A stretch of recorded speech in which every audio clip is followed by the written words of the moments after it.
If you want to display your data in a more organized and visually appealing format, you can create a custom data grid layout in Thunkable using the AI chat.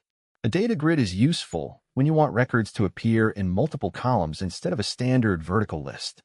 This works well for displaying products, image galleries, menus, team members, or other collections of information. Start by opening Thunkable and selecting the project you want to edit.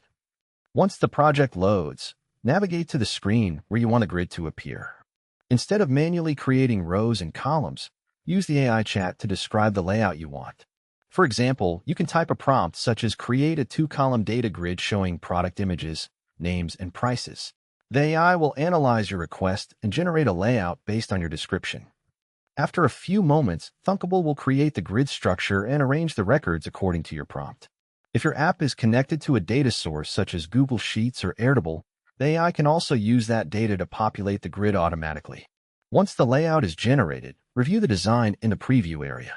You can scroll through the records and see how the information is displayed. If you want to make adjustments, simply continue the conversation with the AI.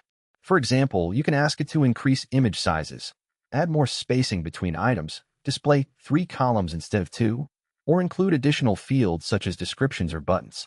One of the advantages of using the AI workflow is that you don't need to rebuild the layout every time you want to make changes. You can simply describe the modifications you want, and the AI will update the grid for you.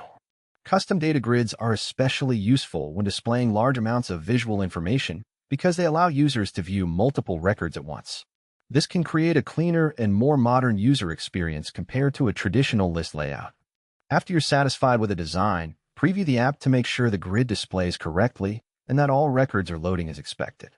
And that's how you can create a custom data grid layout in Thunkable.